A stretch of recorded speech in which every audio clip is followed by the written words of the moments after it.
Assalamualaikum warahmatullahi wabarakatuh. Baik, teman-teman pajak sekalian, sahabat pajak sekalian, kita pada kesempatan kali ini kita akan melihat aturan terbaru dari PMK nomor 48 tahun 2003.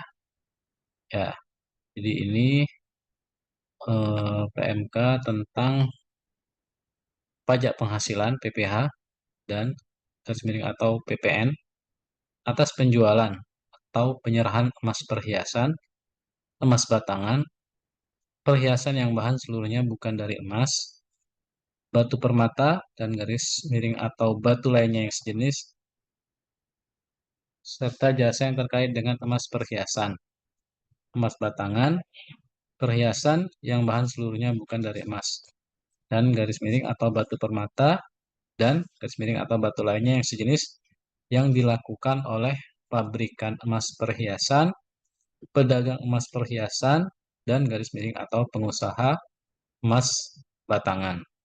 Jadi ada tiga kategori, yaitu pabrikan emas perhiasan, pedagang emas perhiasan, dan garis miring atau pengusaha emas batangan. Mari kita lihat aturan selanjutnya. Nah, tentu saja ada latar belakang mengapa PMK nomor 48 ini diturunkan ya. Yang pertama adalah dalam rangka untuk melaksanakan ketentuan pasal 44E ayat 2 huruf F Undang-Undang KUP tentang penunjukan pihak lain. Kemudian pasal 21 ayat 8, pasal 22 ayat 2, pasal 23 ayat 2 Undang-Undang PPH berupa pemungutan pasal 22 dan pemungutan PPh pasal 21 atau PPh pasal 23 dan pasal 16G huruf I Undang-Undang PPN tentang besaran tertentu PPN. Kemudian tujuan dikeluarkannya PMK ini pertama memberi kepastian hukum, keadilan, kemudahan, dan kesederhanaan dalam pengenaan PPh dan atau PPN atas penjualan atau penyerahan emas perhiasan, emas batangan, perhiasan yang bahan seluruhnya bukan dari emas, batu permata dan atau batu lainnya yang sejenis, serta jasa yang terkait emas perhiasan, emas batangan, perhiasan yang bahan seluruhnya bukan dari emas dan atau permata dan atau batu lainnya yang sejenis.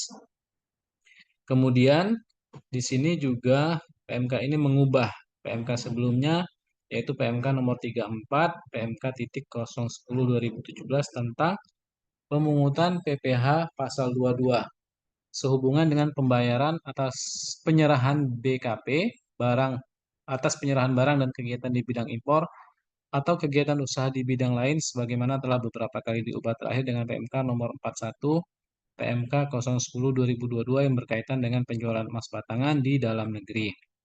Kemudian juga PMK ini mengganti PMK nomor 30 PMK 03 2014 tentang PPN atas penyerahan emas perhiasan karena belum dapat menampung perubahan ketentuan sebagaimana diatur dalam pasal 9A ayat 1 huruf B Undang-Undang PPN ini. Baik. Sekarang kita melihat definisi terlebih dahulu yang ada di dalam PMK ini. Jadi yang pertama, yang dimaksud dengan emas perhiasan yaitu perhiasan dalam bentuk apapun yang bahannya sebagian atau seluruhnya dari emas, termasuk yang dilengkapi dengan batu permata dan atau bahan lain yang melekat atau terkandung dalam emas perhiasan dimaksud. Ini kriteria emas perhiasan. Kemudian pabrikan. Nah, pabrikan emas perhiasan ini atau pedagang emas perhiasan ini nanti di slide-slide selanjutnya itu disingkat saja dengan pabrikan atau pedagang. Apa yang dimaksud dengan pabrikan?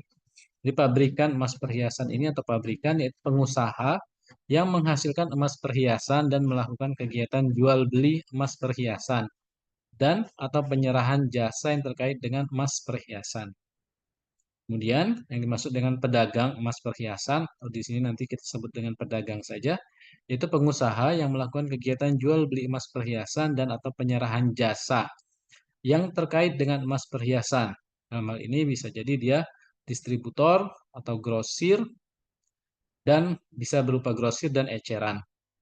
Kemudian konsumen akhir adalah pembeli barang dan atau penerima jasa yang mengkonsumsi secara langsung barang dan atau jasa yang dibeli atau diterima dan tidak menggunakan atau memanfaatkan barang dan atau jasa yang dibeli atau diterima dimaksud untuk kegiatan usaha. Yang dimaksud dengan konsumen akhir dalam PMK 48 ini.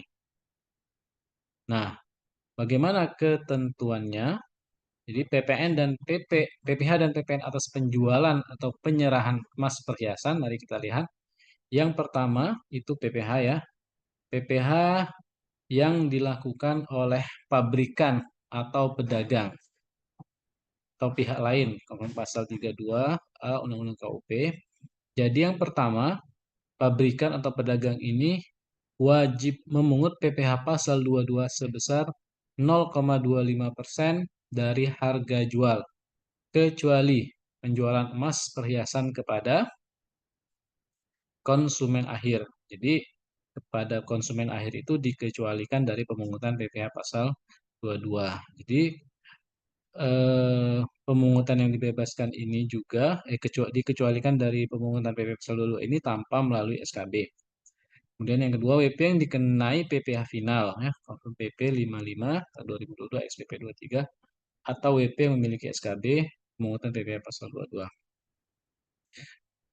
Jadi wajib memungut PPh pasal 22, ada pengecualiannya tadi ada dua ini. Kemudian pemungutan ini terutang dan dipungut pada saat penjualan dan bersifat tidak final. Artinya pembayaran PPh dalam tahun berjalannya nanti dapat dikreditkan oleh pembeli dari pabrikan atau pedagang tersebut.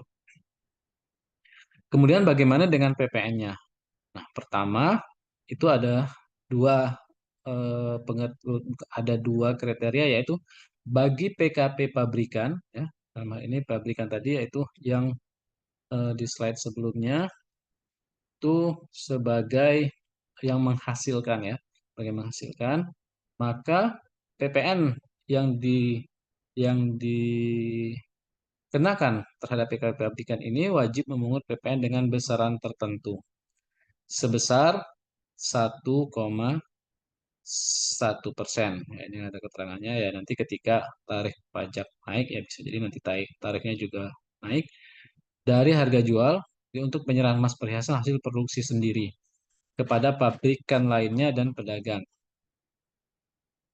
Jadi ketika dia melakukan PKP pabrikan ini menyerahkan emas kepada pabrikan lain dan pedagang ya, maka dia dikenakan PPN dengan besaran tertentu sebesar 1,1%.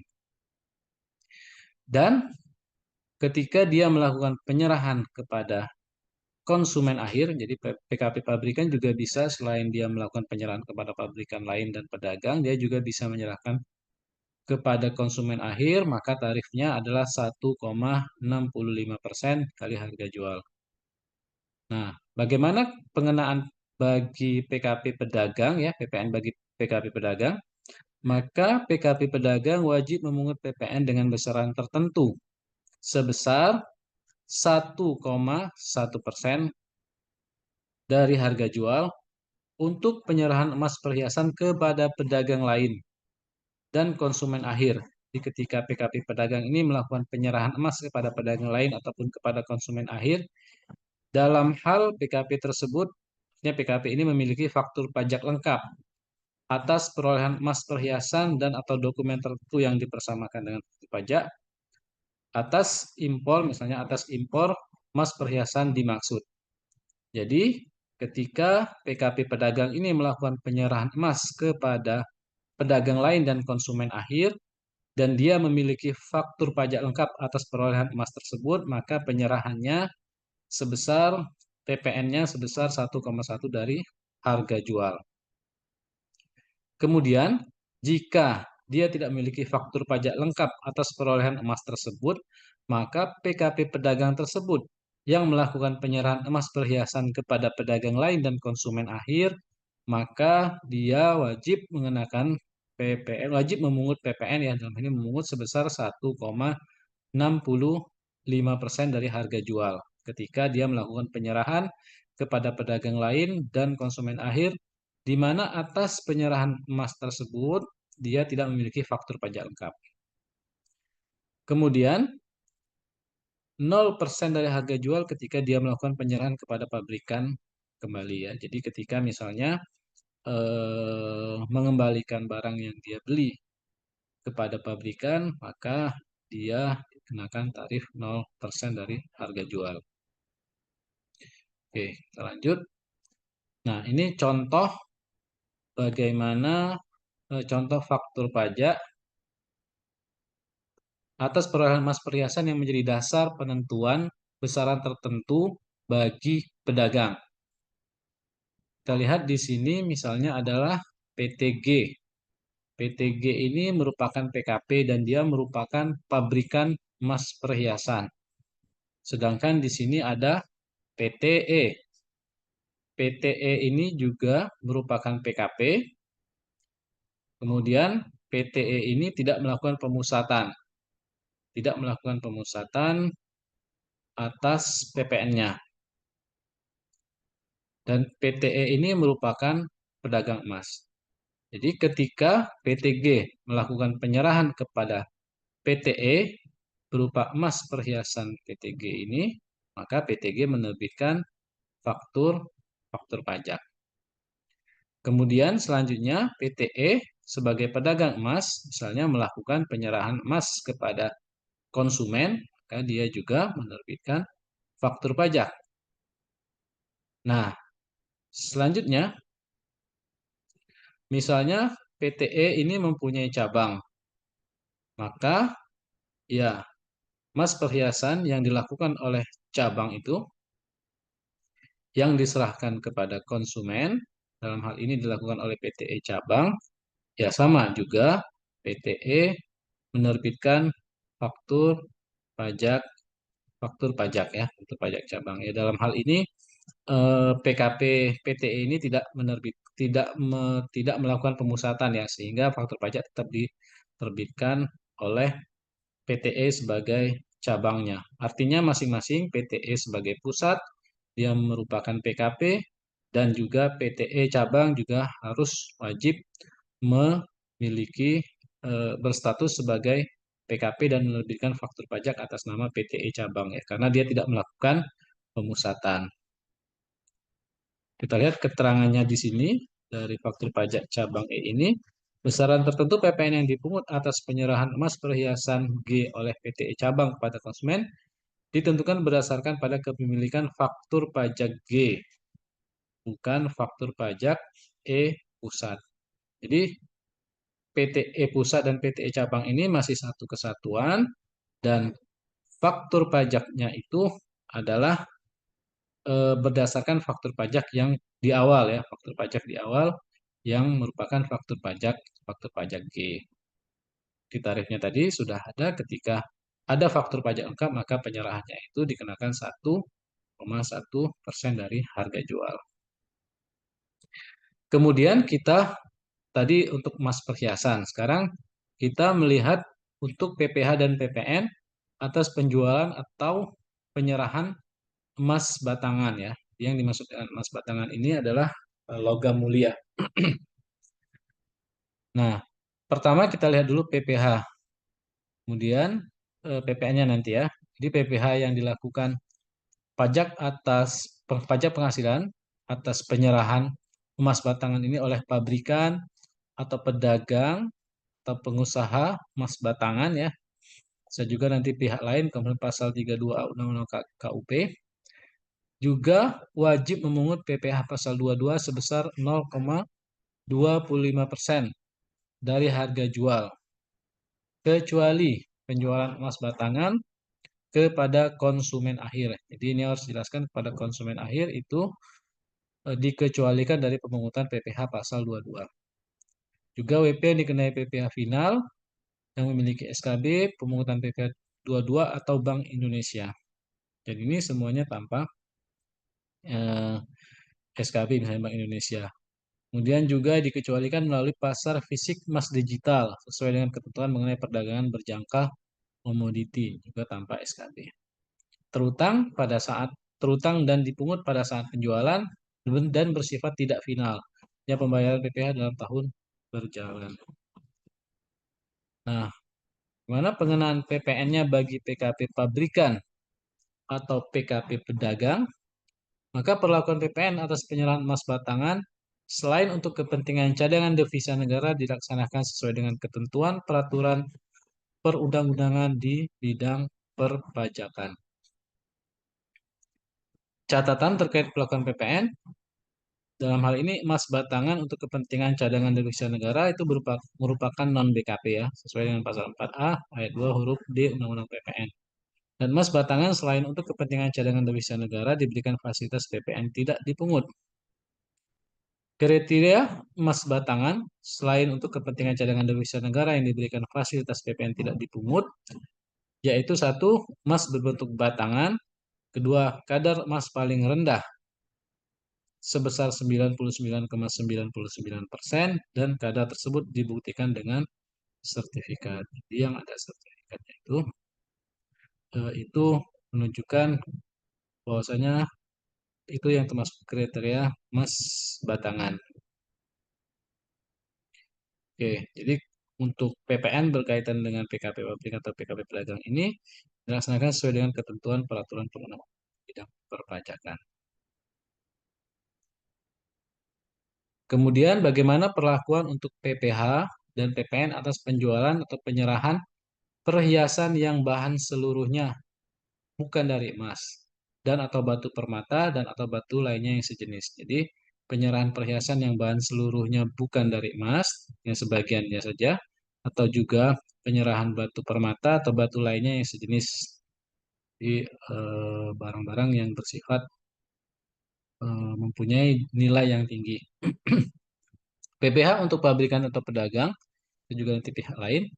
Jadi dalam hal pabrikan atau pedagang juga melakukan penyerahan. Jadi di samping melakukan penyerahan barang perhiasan emas atau emas batangan, juga dia melakukan penyerahan berupa perhiasan yang bahan seluruhnya bukan dari emas. Bahan seluruhnya bukan dari emas.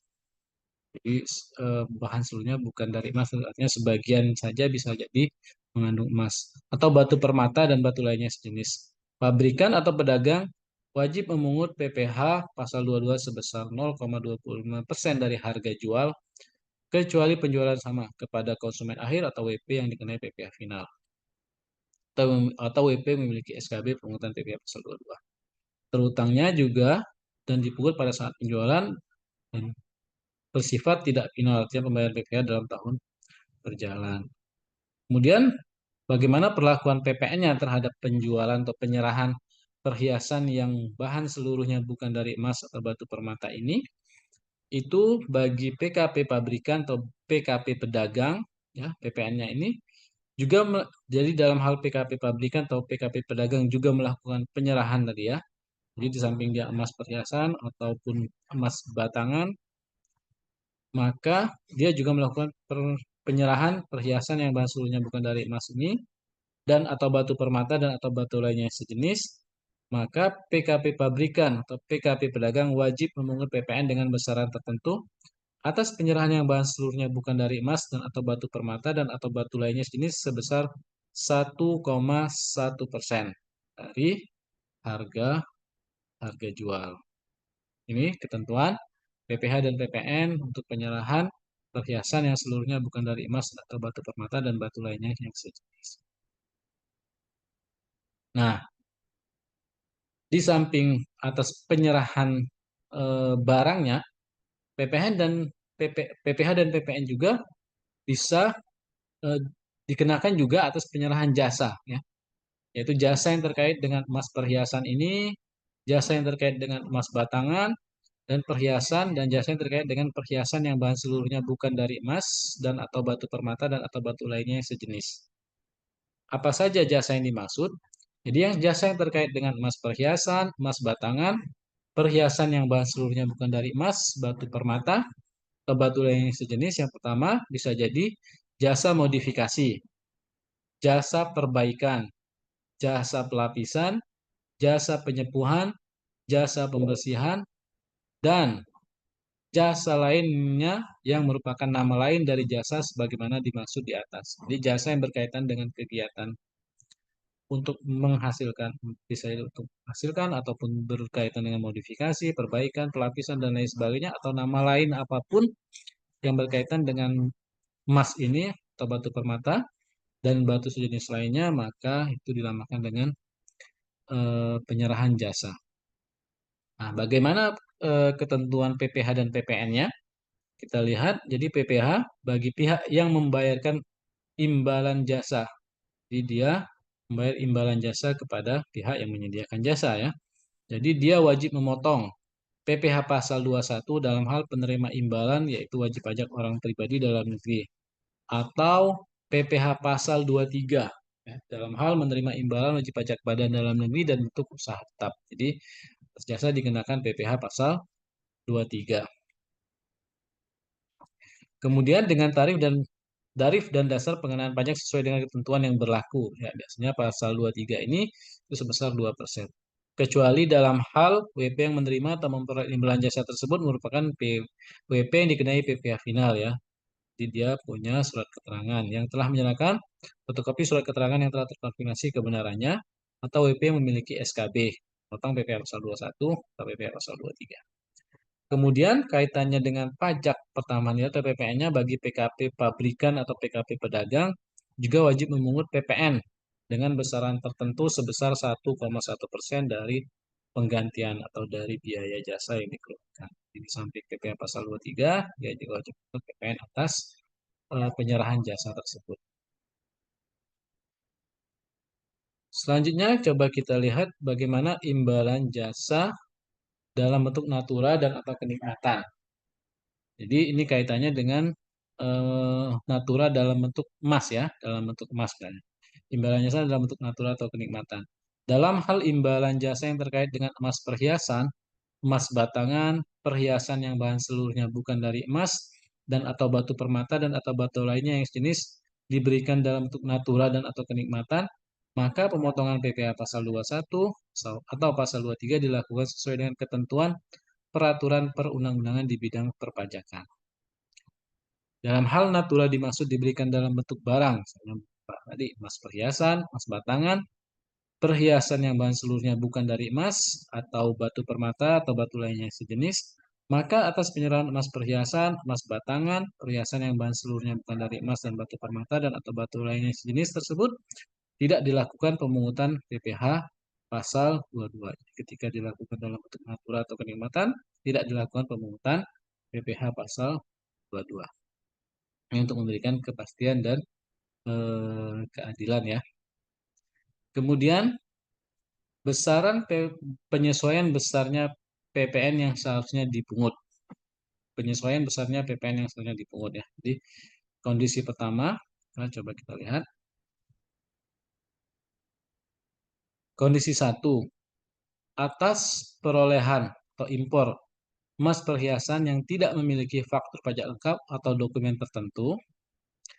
Atas penyerahan emas perhiasan tersebut dipungut PPN tidak menggunakan besaran tertentu sebesar dipungut PPN tidak menggunakan besaran tertentu sebesar 1,65% kali harga jual yang mengakibatkan jumlah PPN menjadi lebih kecil dari jumlah PPN yang seharusnya dihitung dengan menggunakan besaran tertentu sebesar 1,65% dari harga jual. Bagi PKP pedagang yang melakukan penyerahan emas perhiasan kepada pedagang lainnya dan atau konsumen akhir dengan kondisi 1 wajib melakukan penyesuaian besarnya PPN yang seharusnya dipungut dengan cara sebagai berikut. Untuk penyerahan yang telah dibuatkan faktur pajak lengkap, wajib dilakukan dengan cara pembetulan atau penggantian faktur pajak lengkap sesuai dengan ketentuan perpajakan yang berlaku. Dan atau untuk penyerahan yang telah dibuatkan faktur pajak eceran wajib dilakukan dengan cara digunggung dan melaporkannya dalam SPT masa PPN pada masa pajak dilaporkannya faktur pajak eceran yang bersangkutan. Contoh penyesuaian dengan cara digunggung nanti ada di slide berikutnya. Kemudian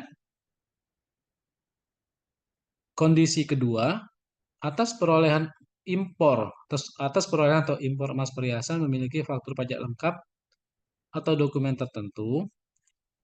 Atas penyerahan emas perhiasan tersebut dipungut PPN tidak menggunakan besaran tertentu sebesar 1,1% dari kali harga jual yang mengakibatkan jumlah PPN menjadi lebih besar dari jumlah penyerahan yang seharusnya dihitung dengan menggunakan besaran tertentu sebesar 1,1 kali harga jual. Maka bagi PKP yang melakukan penyerahan emas perhiasan kepada pedagang lainnya dan atau konsumen akhir dengan kondisi 2%, dengan kondisi kedua, berlaku ketentuan sebagai berikut. Untuk penyerahan yang telah dibuatkan faktur pajak lengkap, dapat melakukan penyesuaian besaran PPN yang seharusnya dipungut dengan cara pembetulan atau penggantian faktur pajak lengkap sesuai dengan ketentuan perpajakan yang berlaku.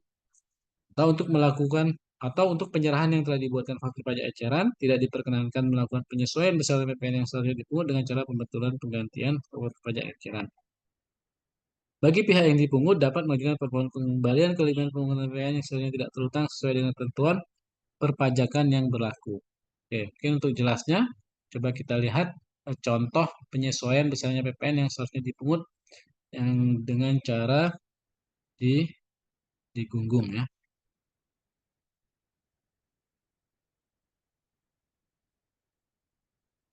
Ini CVS merupakan PKP pedagang emas perhiasan.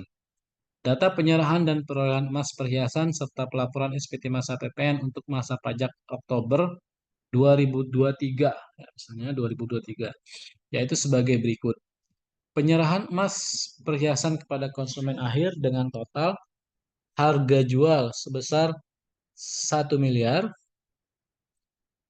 dipungut PPN dengan besaran tertentu sebesar 1,1% kali 1 miliar, yaitu sebesar 11 juta. Dan pada saat perolehan emas perhiasan dimaksud, CVS ini memiliki faktur pajak lengkap. Kemudian, harga jual sebesar 500 juta dipungut PPN dengan besaran tertentu 1,1 dari 500 juta sebesar 5.500.000. Tapi pada saat perolehan emas perhiasan dimaksud, CVS tidak memiliki faktur pajak lengkap. Jadi kita melihat ada dua kondisi atas penyerahan yang dilakukan oleh CVS ini. Ada dua kondisi. Yang pertama, dia melakukan penyerahan dengan faktur pajak lengkap atas perolehan emas tersebut. Yang kedua, atas penyerahan yang tidak memiliki faktur pajak lengkap. Tetapi atas penyerahan yang tidak memiliki faktur pajak lengkap ini, CVS melakukan penyerahan dengan nilai yang sama. Seharusnya kan nilainya 1,65%. Nah, bagaimana penyesuaiannya? Kita lihat. Atas penyerahan emas perhiasan tersebut di atas, CVS telah membuat faktur pajak secara eceran. Kemudian CVS telah melaporkan penyerahan emas perhiasan tersebut di atas dengan cara digunggung dalam masa pajak Oktober dengan mencantumkan DPP total semuanya 1,5 miliar dan PPN sebesar 16.500.000 ya, karena semuanya dihitung 1,1%. Mengingat atas penyerahan emas perhiasan kepada konsumen akhir dengan harga jual sebesar 500 juta, CVS memungut sebesar 1,1% dari harga jual, padahal pada saat perolehan emas tersebut CVS tidak memiliki faktur pajak lengkap, sehingga seharusnya memungut PPN dengan besaran tertentu sebesar 1,65% dari harga jual. Maka CVS wajib melakukan penyesuaian besarannya PPN yang seharusnya dipungut tadi dengan cara digunggung dengan perhitungan sebagai berikut. Jadi kita lihat penyerahan yang dipungut PPN dengan besaran tertentu 1,1 harga dari harga jual, DPP-nya 1 miliar, PPN-nya 11 juta.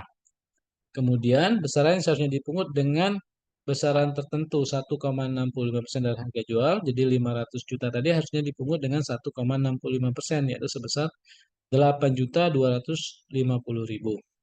Jadi total DPP-nya 1,5 M dan PPN-nya seharusnya 19.250.000.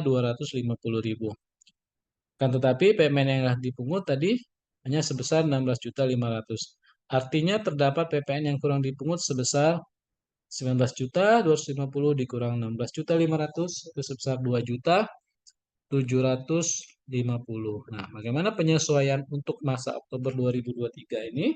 PPN yang kurang dipungut ini artinya nanti dilaporkan pada kolom yang digunakan untuk melaporkan penyerahan dalam negeri dengan faktur pajak dengan cara digunggung dalam formulir 1111 AB SPT masa PPN pembetulan ya. Jadi dilakukan pembetulan pada masa Oktober 2003 dengan mencantumkan DPP sebesar 1,5 miliar dan PPN sebesar 19.250.000. Oke, dilakukan pembetulan. Kemudian kita melihat contoh PPN atas penyerahan BKP lainnya dan atau JKP lainnya. Artinya, dalam transaksi yang dilakukan wajib pajak, di samping wajib pajak melakukan penyerahan tadi, emas perhiasan, emas batangan, perhiasan yang bahan seluruhnya bukan dari emas atau batu permata dan batu lainnya, wajib pajak juga melakukan penyerahan BKP lainnya atau JKP lainnya. Nah, bagaimana pemungutan PPN yang terutang atas penyerahan BKP lainnya dan atau JKP lainnya dilaksanakan sesuai dengan ketentuan perundang-undangan di bidang perpajakan. Mari kita lihat contohnya. Contoh satu, PTT misalnya adalah PKP melakukan penyerahan emas perhiasan atau jasa yang terkait dengan emas perhiasan dan juga dia melakukan penjualan BKP lain berupa arloji atau jam tangan dan juga ponsel atau telepon seluler. Maka atas penyerahan emas perhiasan dan atau jasa yang terkait dengan emas perhiasan, PTT wajib memungut dan menyetorkan PPN yang terutang dengan besaran tertentu sebagaimana diatur dalam PMK ini, dan atas penyerahan arloji, jam tangan, dan ponsel, wajib memungut PPN sesuai dengan ketentuan peraturan perundang-undangan di bidang perpajakan. Jadi, berlaku ketentuan. Contoh yang kedua, Tuan U. Tuan U, PKP melakukan penyerahan emas perhiasan dan jasa yang terkait dengan emas perhiasan. Dan juga ada JKP lain berupa jasa persewaan kendaraan bermotor. Atas penyerahan emas perhiasan atau jasa yang terkait dengan emas perhiasan, Tuan U wajib memungut dan menyetorkan PPN yang terutang dengan besaran tertentu sebagaimana diatur dalam PMK 48. Dan atas penyerahan jasa persewaan kendaraan bermotor, Tuan U wajib memungut PPN sesuai dengan ketentuan perundangan di bidang perpajakan. Jadi khusus ketika wajib pajak atau PKP melakukan penyerahan, di samping penyerahan emas perhiasan ada BKP atau JKP lain. Maka untuk emas perhiasan itu menggunakan besaran tertentu dan sedangkan BKP atau JKP lain itu dengan peraturan perundang-undangan di bidang perpajakan yang berlaku secara umum. Kemudian kita coba lihat bagaimana kewajiban PPh bagi pemungut atau pemotong PPh, kewajiban PPh. Yang pertama, bagi pemungut PPh pasal 22 ya, dalam hal ini tadi ya, bisa dilakukan oleh pabrikan atau pengusaha atau pedagang, wajib membuat bukti pemungutan PPh pasal 22 dan menyerahkannya kepada pihak yang dipungut. Kemudian menyetorkan PPh pasal 22 yang telah dipungut tersebut ke kas negara dan melaporkannya dalam SPT masa PPh unifikasi. Jadi membuat bukti potong melalui unifikasi dan melaporkan dalam SPT masa unifikasi. Bagi pemotong PPh pasal 21 atau pasal 23, ketika melakukan penyerahan kepada orang pribadi atau kepada melakukan penyerahan jasa ya, berkaitan dengan jasanya, maka wajib membuat bukti potong PPh 21 atau PPh pasal 23 dan menyerahkan kepada pihak yang dipotong, menyetorkan PPh pasal 21 atau pasal 23 yang dipotong ke kas negara dan melaporkannya dalam SPT masa pasal 21 untuk pemotongan PPh pasal 21 dan SPT masa unifikasi untuk PPh pasal 23 sesuai dengan ketentuan peraturan di bidang perpajakan. Kemudian kewajiban PPN bagi pabrikan atau pedagang. Yang pertama, jadi seluruh pabrikan atau pedagang itu wajib ya. Jadi di sini ditentukan wajib melaporkan usahanya untuk dikukuhkan sebagai PKP, sebagai pedagang, sebagai pengusaha kena pajak, meskipun peredaran usahanya tidak melebihi batasan pengusaha kecil. Jadi di ketentuan PMK 48 2023 ini mewajibkan seluruh wajib pajak yang bergerak dalam bidang usaha tadi, emas perhiasan, emas batangan, perhiasan yang bahan seluruhnya bukan dari emas, batu permata dan yang sejenisnya itu wajib dikukuhkan sebagai PKP. Jadi semua pabrikan dan pedagang wajib PKP. Kemudian wajib membuat faktur pajak secara lengkap ya, sesuai dengan ketentuan perundangan sejak dikukuhkan sebagai PKP kecuali penyerahan kepada konsumen akhir ya. Itu artinya menggunakan penyerahan yang digunggung. Kemudian wajib menyetorkan PPN yang telah diputus negara dan wajib melaporkannya dalam SPT masa PPN. Contoh faktur pajak. Bagaimana perlakuan pajak masukannya? Jadi, atas pajak masukan yang berhubungan dengan penyerahan BKP atau JKP yang PPN-nya terutang dipungut dengan menggunakan besaran tertentu ya, secara umum itu tidak dapat dikreditkan. Catatannya apabila dalam satu masa pajak PKP melakukan penyerahan yang terutang PPN dan pajak masukan yang berkenaan dengan penyerahan tersebut dapat dikreditkan. Kemudian penyerahan yang terutang PPN dan pajak masukan yang berkenaan dengan penyerahan tersebut tidak dapat dikreditkan atau penyerahan yang tidak terutang PPN, penentuan pajak masukan yang dapat dikreditkan dilaksanakan berdasarkan ketentuan pasal 9 ayat 5 dan ayat 6 Undang-Undang PPN. Jadi pajak masukan itu tidak dapat dikreditkan berkaitan dengan besaran tertentu.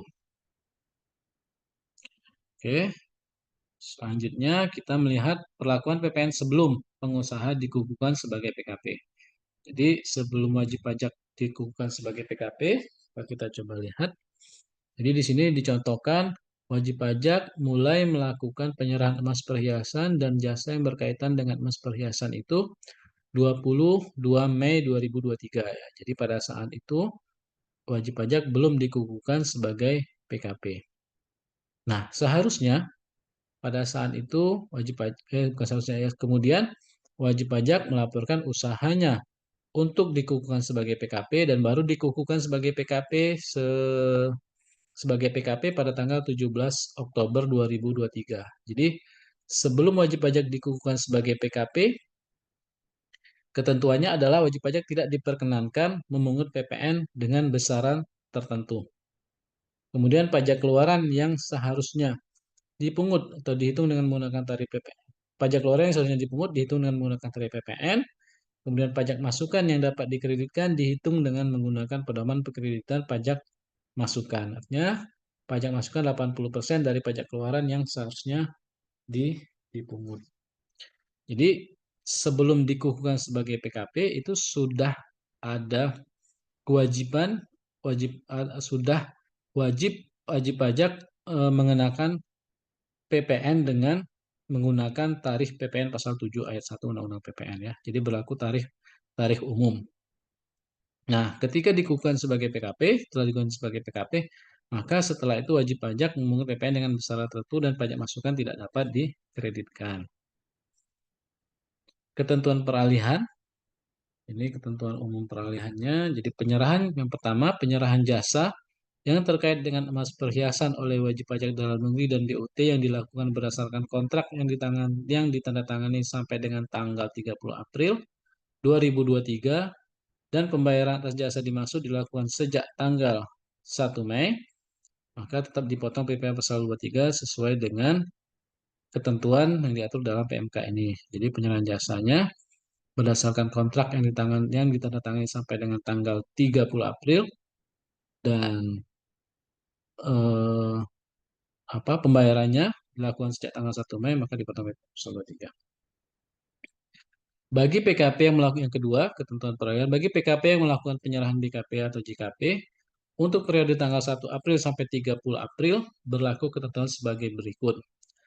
Perlakuan PPN dilaksanakan berdasarkan PMK 30, PMK.03 2014 kecuali ketentuan yang mengatur mengenai tarif PPN.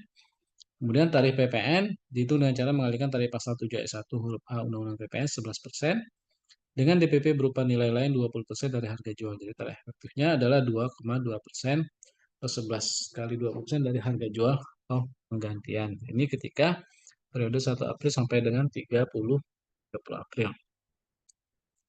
Yang ketiga, ketentuan mengenai kriteria emas batangan selain untuk kepentingan cadangan devisa negara yang atas impor dan atau penyerahannya tidak dipungut PPN yang tercantum dalam penjelasan pasal 25 ayat 1 huruf H dan ayat 2 huruf G PP 49 2022 mulai berlaku tanggal 12 Desember 2022.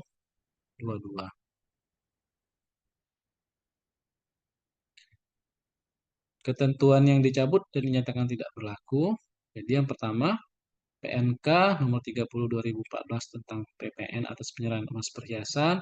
Kemudian pasal 1 huruf K, pasal 1 ayat 1 huruf K dan pasal 2 ayat 1 huruf H dan pasal 3 ayat 1 huruf F PMK nomor 34 2017 tentang pemungutan PPh sehubungan dengan pembayaran atau penyerahan barang dan kegiatan di bidang impor atau kegiatan usaha di bidang lain sebagaimana telah diubah terakhir dengan PMK nomor 41 maka seharusnya dinyatakan dicabut.